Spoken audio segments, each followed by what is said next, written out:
Good day, fellow assemblers of vintage cardboard. My name is Brad of Chi-Sox Cardboard, and this is the third installment of the Season in a Set project, which chronicles the 1965 Topps set, as well as the Major League Baseball season. We're going to cover cards 22 through 31 today. But first, we've got to show a few pickups from this past week that I've already covered in previous episodes. We won't spend any significant time on these, but I just want to give them a little bit of recognition because they are some good looking cards. The first one is card number 4 in an SGC 6.5 NL home run leaders featuring Willie Mays, Billy Williams, Orlando Cepeda, Hall of Famers, as well as Jim Hart and Callison. Like that card.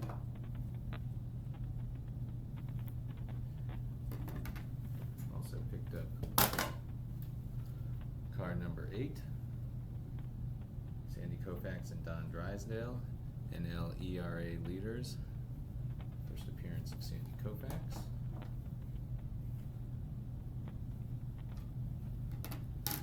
Next up is card number 10, National League pitching leaders, which is to say wins leaders in a PSA 7.5 featuring Juan Marichal as the Hall of Famer.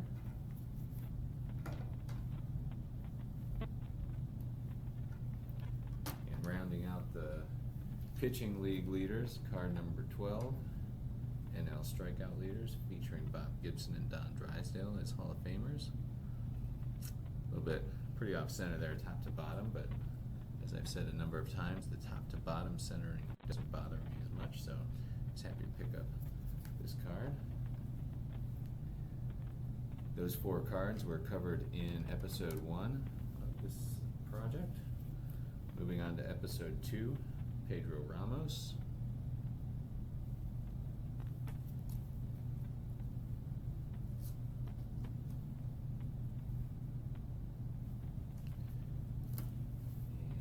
And 2 Hall of Fame pitchers early in the set.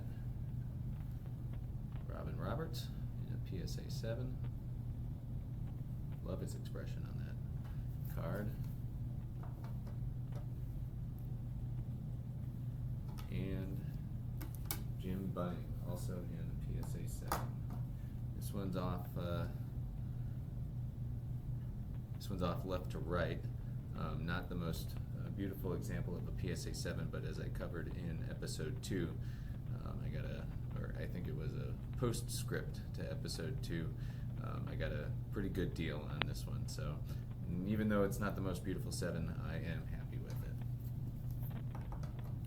So Jim Bunning, Robin Roberts, and Pedro Ramos are covered in episode 2. All right, and with that, let's move on to today's cards. First up, Charlie Smith, card number 22. Charlie Smith broke into the big leagues with the Los Angeles Dodgers late in 1960. In 1961, he was traded for the first of 6 times in his career, the most notable time being a 1-for-1 trade that sent Smith to the New York Yankees for Roger Maris.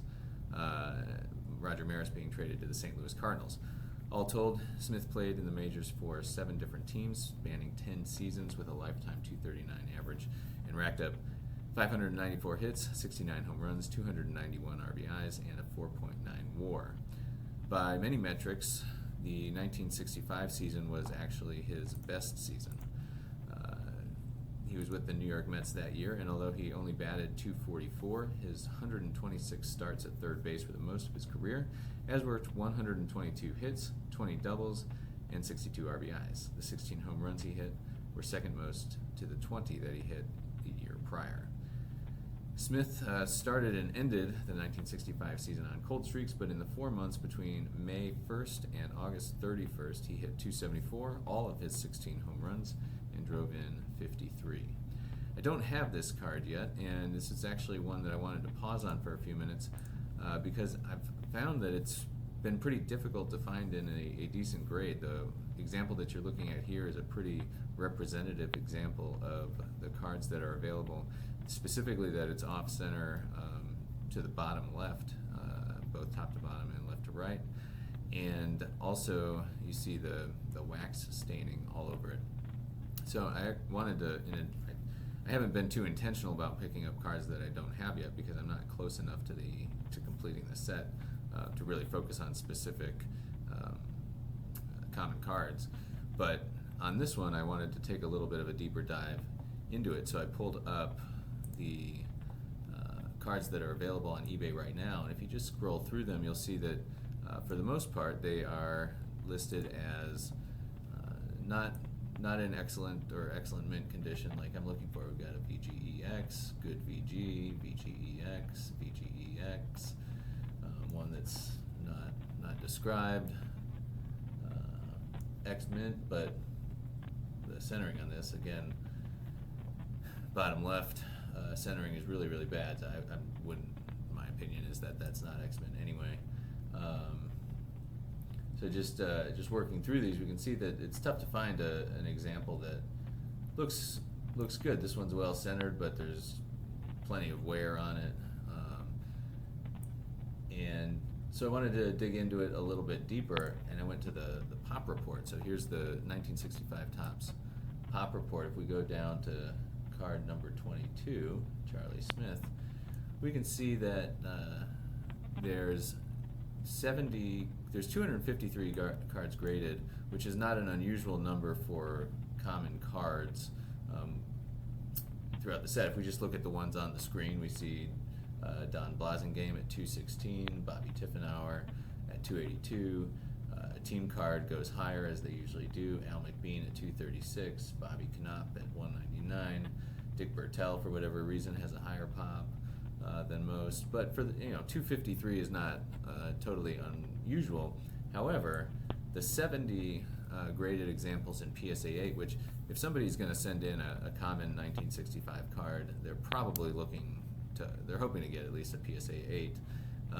The 70 population on PSA 8s is pretty low. You can see that on other common cards it's into the hundreds.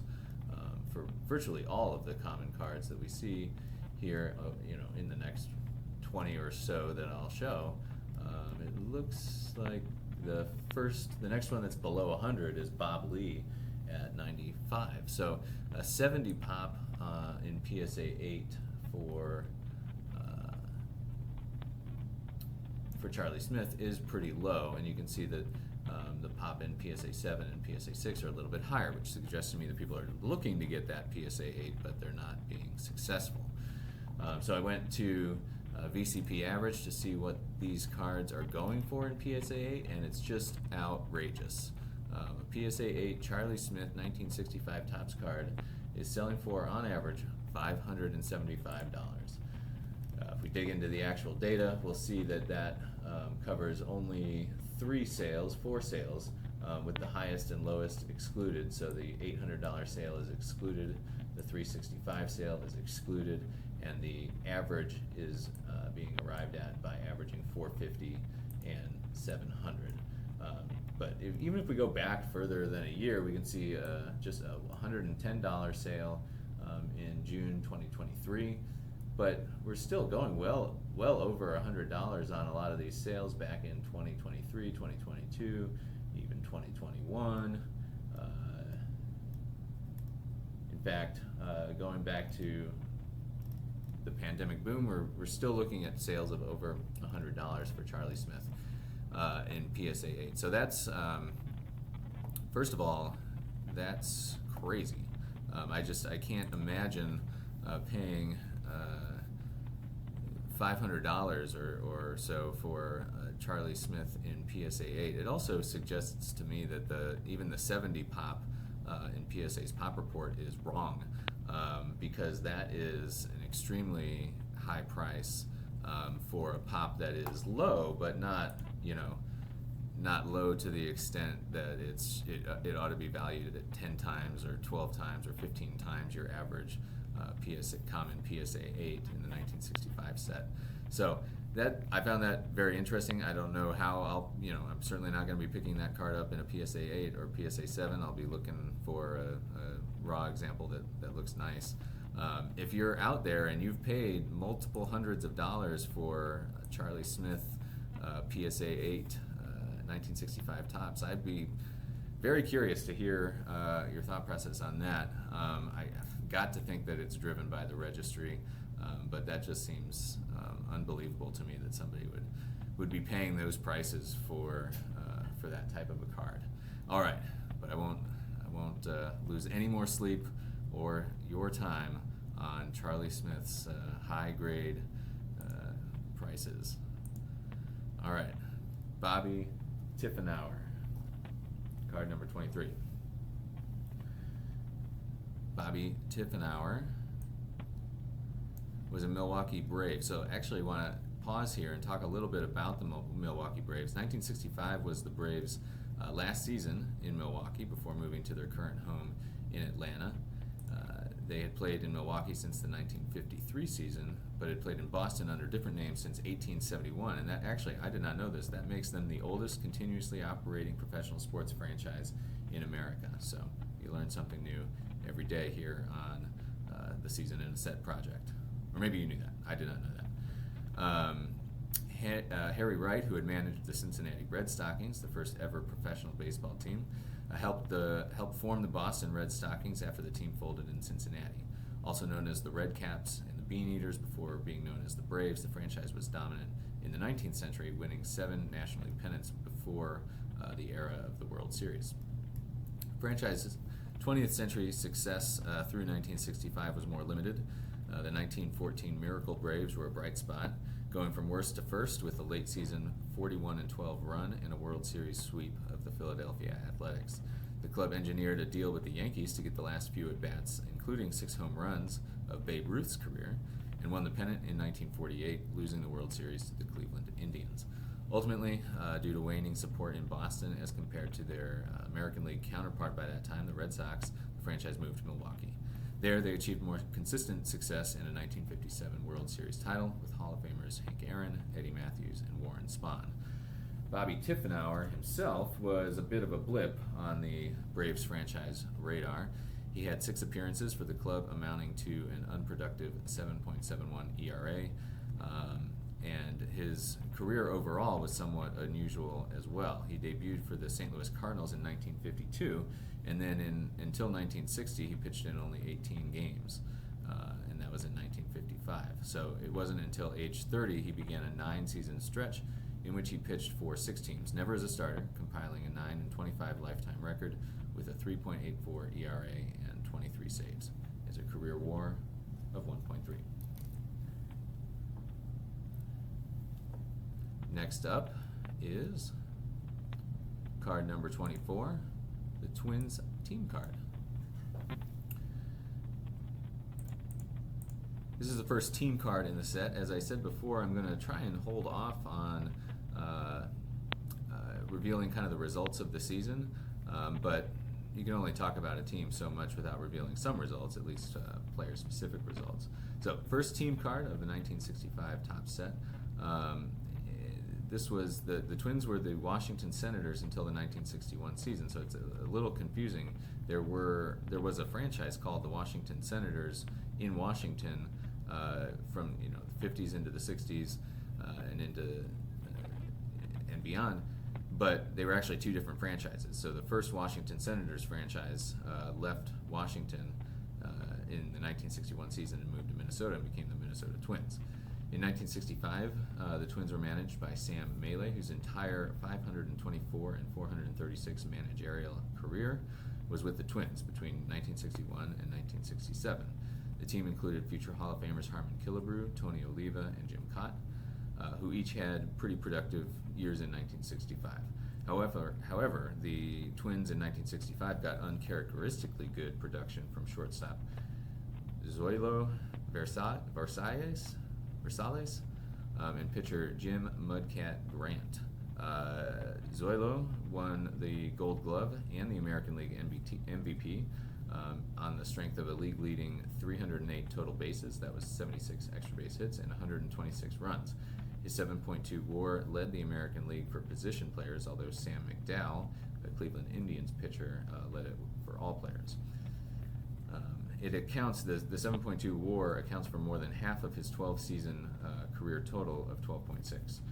And on top of, for Grant, on top of having an all-time great baseball nickname, he had a good but hardly great ERA of 3.30 in 1965. But he led the league in wins with 21 and shutouts with 6. His 6th place, Grant had 6th place MVP votes. Tony Oliva got 2nd place votes, and the Twins then with Versailles had 3 of the top 6 MVP vote getters for the 1965 season. Almost neglected to show the back. There's the back of the 1965 Topps Twins team card. Moving on to card number 25, which I also don't have just yet. Al McBean. Al McBean played most of his 10 seasons with Pirates, primarily as a reliever. As a reliever, his best season was 1964, with an ERA of only 1.91 and an ERA plus of 184. If you didn't see from the last episode, ERA plus is a statistic kind of made up a little bit by Baseball Reference, which seeks to compare pitchers to their pitching peers. And so 100 is league average, so a 184 ERA plus is quite good. In 1964, McBean finished the season with pitching in 49 games. He saved 21 of them, often in efforts stretching more than an inning and occasionally 3 or more innings. McBean's 3.2 WAR that year was a career high. McBean played winter ball in Puerto Rico between the 1964 and 1965 seasons. His 1965 campaign wasn't quite as dominant as the year before, but he pitched 25 more innings, which brought him to a WAR of 3.1, just shy of his career high the year before. His 2.29 ERA was strong, but he was strangely wild compared to similar age seasons. He walked 3.3 batters per 9 innings. McBean's only start of the 1965 season came in the first game of an August 1st, 1965 doubleheader against the Cubs. The games were the Pirates' 9th and 10th in 8 days, and that's presumably why McBean got kind of a spot start there. He pitched 6 shutout innings and then gave up 2 earned runs before being pulled in the 7th for Don Schwal. Pirates won 8-2 on that single start by Al McBean in 1965.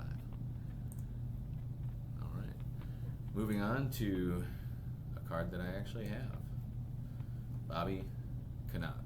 Now, I said in my last episode that I'm not real confident on how to pronounce some of these names. This one I actually looked up, and Knopp is correct. Bobby Knopp. It looks like Noop, but it's Knopp.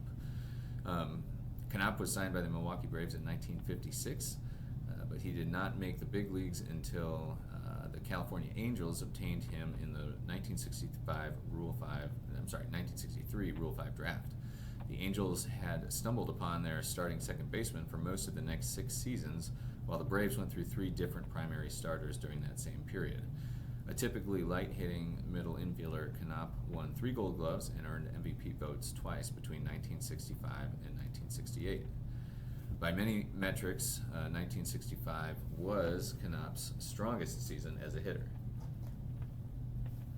His .269 average, .313 OBP, .696 OPS, and league average 100 OPS plus, that's the same as the ERA plus for hitters, OPS plus, were all career highs. His second half was especially strong by his standards, including a .310 average and 15 RBIs in the month of August. I didn't want to take the time on it today, but Bobby Knopp was actually inducted into the Los Angeles Angels Hall of Fame. I can't remember the date, but relatively recently. The footage is modern. You can find it on YouTube, and I will put it in the show notes. It was an interesting watch. I think it was in large part due to his post-playing days association with the Angels, as much as his playing days time with the Angels. Although he had a pretty respectable career with the Angels. Next up, Dick Bertel. Dick Bertel was an Illinois native. You see that he's playing for the Cubs here in 1965. He was an Illinois native. He started 373 big league games for the Chicago Cubs, primarily in the early 1960s. He was a light hitter. He managed only 10 home runs in 1,447 plate appearances, and his OPS plus topped out at 91 in 1962. It was below 75 every other season. He finished his career with a .312 slugging percentage, which was only .007 higher than his OBP, so not the strongest hitter. He brought some value behind the plate, though, throwing out 48% of would-be base stealers over his career and a league-leading 61% in 1963. For comparison, the Major League average in 1963 was 38%, so he was well above league average in terms of throwing out runners. In 1965, Bouton started most games in April and May for the Cubs, and then he was traded to the San Francisco Giants in late May with Len Gabrielson, who we've already covered earlier in the set. Together, Bouton and Gabrielson started 90 games for the Giants in 1965, but Gabrielson started most of those. He started 74 and managed a .301 batting average and 15 extra base hits in 2/3 of a season. Bouton only played in 22 games, 16 starts, and batted .188 with 1 double and no triples or home runs for the Giants. Still, with Gabrielson's success, the Giants have a good claim to having won the trade. Next up, card number 28, Barney Schultz. Barney Schultz had a very interesting career. He was signed by the Philadelphia Phillies at 17 years old before the 1944 season, so mid-war signee with the Philadelphia Phillies. He played professionally for 16 years before sticking in the majors. He had cups of coffee with the St. Louis Cardinals in 1955 and the Detroit Tigers in 1959, but the bulk of his major league service came between 1961 and 1965, first for the Chicago Cubs and then again for the Cardinals. He was a knuckleballer, and he was effective but mostly unremarkable reliever, finishing his career with an even 20-20 with a 3.63 ERA. He never started a single game. He finished 121 and recorded 35 saves. He never pitched more than 78 innings or struck out more than 60 batters in a season. 1965 was Schultz's last season in the big leagues. His usage fell off significantly in the second half of the season. Even though he gave up no earned runs in 6 outings in July, he appeared just 4 times the rest of the season, and not after the second game of a September 6th doubleheader. In that game, his last big league appearance, Schultz gave up a home run, 2 singles, and 3 runs, 2 earns, recording only 1 out. The year prior, though, the season he turned 38 years old, Schultz had quite a remarkable 2-month stretch. He was placed on waivers the year before and went unclaimed and pitched for the Cardinals' AAA affiliate through July. But he appeared in 30 games starting August 1st, giving up no earned runs in the first 12 or the last 11. But for one awful outing on September 3rd, 1965, Schultz's ERA on the season would have been .73. As it was, he posted a 1.64 mark and recorded 14 saves in only 2 months. The Cardinals, who were hovering around 500 and in 6th place when he was promoted, went 40-19 after Schultz was added to the roster in 1964, won the pennant, and beat the New York Yankees in the World Series, though Schultz's 18.00 ERA in 4 appearances in the World Series was not impressive. Such an impression had Schultz made in his 2 months that he earned a single MVP vote in 1964, tying Ron Hunt for 25th that year. And because there's an opportunity to do so, we'll show a little bit of eye candy that relates to Barney Schultz. Barney Schultz was pitching in the bottom of the 9th of Game 3 of the 1964 World Series when Mickey Mantle came to bat. Here's Mantle. He's grounded to short. He's walked. He's doubled to right. The big Yankee crowd roaring now for some action. There's a high drive. It's a deep drive. And forget about it. Here it is gone. The ball game's over.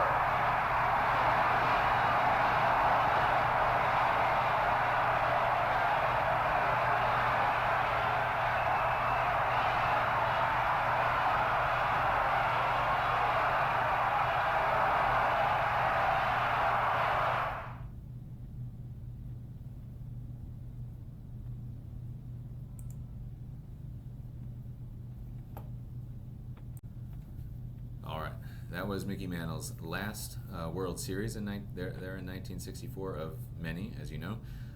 It wasn't his last World Series home run. He hit 18 World Series home runs, 3 in that 1964 series, and that was the first one of the series. So that was his 16th World Series home run, a walk-off winner in Game 3. That put the Yankees up 2-1 over the Cardinals, but the Cardinals took 3 out of the next 4 and won the World Series in 7 games. All right, back to 1965 and card number 29, Felix Montoya. Felix Mantilla. He came up with the Milwaukee Braves in 1956 and served as a utility player for them for 6 seasons. He never started more than 44 games in a season at any one position during that span. Mantilla was drafted by the New York Mets with the 12th pick in the 1961 expansion draft and got his first taste as a regular in 1962, starting 114 games, mostly at third base for the hapless early franchise Mets. Through that point in his career, Mantilla was a .245 hitter, and his highest OPS plus for a season was 95. Then he was traded to the Boston Red Sox for Pumpsie Green, Tracy Stallard, and Al Moran. Over the next 3 seasons in Boston, Mantilla hit .287, had an OPS plus OPS plus totals of 133, 144, and 119. His 1964 campaign included 30 home runs, 64 RBIs, and a .910 OPS. This did not earn him any significant honors, but it earned him a spot in the middle of the order in 1965, which led to a career-high 92 RBIs. In 1965, he also scored his only All-Star appearance and even a couple MVP votes. After the 1965 season, he was traded to the Houston Astros, but the production didn't continue. He had only 167 more plate appearances and retired after the season. Next up is Jim Bouton. Whose card I do not have. His baseball career was primarily 2 outstanding seasons for the New York Mets and then a lot of interesting anecdotes. He made his major league debut in 1962, but really excelled in 1963 and 1964. During those 2 seasons, he started 67 games for the Yankees, went 39-20 with a 2.78 ERA and an ERA plus of 140 and 120, respectively. In 1963, he made his only All-Star Game appearance and placed 16th in MVP voting, 5th for pitchers. He also dominated in both World Series, going a combined 2-1 with a 1.49 ERA. He was the winner of 2 of the Yankees' 3 1964 victories, so certainly did his part, even as the Yankees fell to the Cardinals in 7 games, like we just talked about. Bouton's 7.5 WAR in 1963 and 1964 is the same as his entire career total. So he really stood out in those 2 years and was pretty average, or even below average, the rest of his career. Bouton's ERA ballooned to 4.82 in 1965, and he went a pitiful 4-15, while his pitching-specific WAR dropped nearly a full 5 points to -0.8, and his ERA plus dropped 49 points to 71. In 1969, splitting time between the Pilots and the Houston Astros, Bouton kept a diary which would form the basis for the book Ball 4, a tell-all book, published the following year about life in the big leagues. A mixture of funny, debaucherous, and insightful on a wide range of topics in addition to baseball, it was criticized by the baseball establishment, but it was a commercial success. Bouton retired after the 1970 season. After stints in the 1970s as both a sportscaster and actor, he mounted a comeback, going 1-3 in 5 starts for the Atlanta Braves in 1978 at age 39. And our last card of the day, Mike White, and our first Houston Astro. So, let's talk a little bit about the Houston Astros. They were an expansion team starting in the 1962 season, and a draft was held to stock their major league roster, but a minor league draft was also held, and the Colt 45s, which was their name at the time, you can see 45s on Mike White's hat, the Colt 45s picked up Mike White from the Los Angeles Angels farm system. He was called up in 1963 and got 2 hits in 7 at-bats. His last season in the big league was 1965, when he got 0 hits in 9 at-bats. In between, in 1964, he started 72 games in the outfield and another 13 in the infield, batting .271 with 27 RBIs and 30 runs for the team. White did not hit a home run in his 320 major league plate appearances. there's the back of the card. But actually, I'm going to go back to the front of this card because it prompts something interesting about this franchise and their cards in the 1965 set. The first few Houston players in the 1965 set are featured like white without a team name on their pennant. It just says Houston and it has the Texas logo there. The switch from Houston to Houston Astros on the pennant came between cards 109, Walt Bond, his card just says Houston, and card 164, Al Spangler, his card says Houston Astros. It's not clear why that change was made between those two cards. They're both issued in the second series. But after that, all the cards have Houston Astros on the pennant and do not feature the team logo that you see in this card. With one exception, all Houston players in the set bear a Colt 45's logo on their hat or no logo at all, either because they're not wearing a hat or because the hat is completely blacked out. We'll talk later in the series about the name change from Colt 45's to Houston Astros as they are now known, but they were first known as the Astros in 1965. All right, that concludes the 10 cards we are covering in today's episode. So I said in the last episode that I've got to get a little bit faster. I've got to do more cards, and I did 9 cards in the last episode, and I did 10 cards today. So progress, though I think realistically I need to make more progress. All right, let's cover 3 days in the 1965 season. On April 15th, 1965, the Mets played the Houston Astros, and Charlie Smith was in the starting lineup at third base, batting 7th. He got his first hit of the season after starting 0-9, as well as a sac fly to score a run. The Mets won their first game of the season, 5-4, when Bobby Klaus hit a walk-off home run in the bottom of the 10th inning. The St. Louis Cardinals remained winless, and the Cincinnati Reds beat them 10-4. Vada Pinson had a 3-run homer, and Gordy Coleman hit a grand slam in that game for the Cardinals. Bertel was still with the Cubs on April 7th. Nobody played, by the way, on April 16th, 1965. There were no games. That was the only day in the calendar between April 12th and October 3rd that there were no games, no regular season games. So nobody played on April 16th. On April 17th, Dick Bertel contributed an RBI and a sacrifice fly and a single in a 9-4 win over the Milwaukee Braves for the Chicago Cubs. Every starting position player got a hit for the Cubs, and all but one leadoff hitter, Glenn Becker, got an RBI. Future Hall of Famers Juan Marichal for the Giants and Bob Gibson for the Cardinals picked up their first wins of the season, and Don Drysdale picked up his first loss for the Dodgers. The next day, on April 18th, the Pittsburgh Pirates hosted the Astros for a doubleheader. Doubleheaders were much more common back in 1965, and there were frequently Sundays when virtually all teams in both leagues played doubleheaders. The Astros won the opener 3-1, and the Pittsburgh Pirates took the nightcap 5-4. The San Francisco Giants and the New York Mets also split a doubleheader. Sandy Koufax picked up his first win of the season for the Dodgers, pitching a complete game and beating the Phillies, the Philadelphia Phillies, 6-2. Those were not all the games in the National League during that time period, but they are the ones that kind of stood out to me and involved in some way, shape, or form some of the players that we've covered in today's episode. Over in the American League, Knopp did his part in a 4-0 loss to the New York Yankees on April 15th, 1965.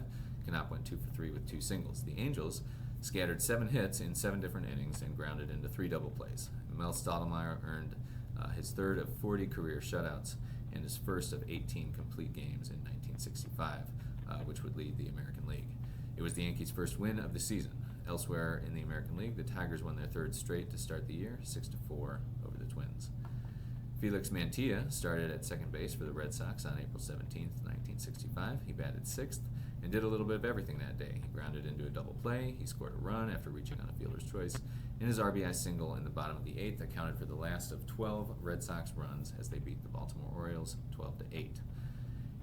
In his second start of the season on April 18th, 1965, Bouton, I don't know how to pronounce that, Bouton went the distance against the Kansas City Athletics, though he gave up 4 earned runs in a 10-4 Yankees victory. Mickey Mantle, who we've seen some footage of today, went 2 for 3 with a double and a home run, 2 RBIs, and 2 runs. And with that, in the American League, the Detroit Tigers, at the end of the day on April 18th, 1965, they were leading the American League with a 4-1 record by half a game over the Boston Red Sox and Minnesota Twins, who were both 3-1. The Cleveland Indians, Baltimore Orioles, and Kansas City Athletics were all only had 1 win at the bottom of the standings. Over in the National League, the LA Dodgers were leading the league with a 3-1 record and a .750 winning percentage, although they were in a virtual tie with the Pittsburgh Pirates, who were 4-2. The Cincinnati Reds, Chicago Cubs, Milwaukee Braves were all 3-2. The Phillies were 2-2. The Giants were 3-3, and the Houston Astros, New York Mets, and St. Louis Cardinals all had 4 losses at the bottom of the standings. And that wraps up episode 3 of the Season in a Set project. Thanks for watching. I look forward to hearing any comments, correcting any mispronunciations of any names, but not Canop. Canop is correct. And with that, collect what you love, flip what you like.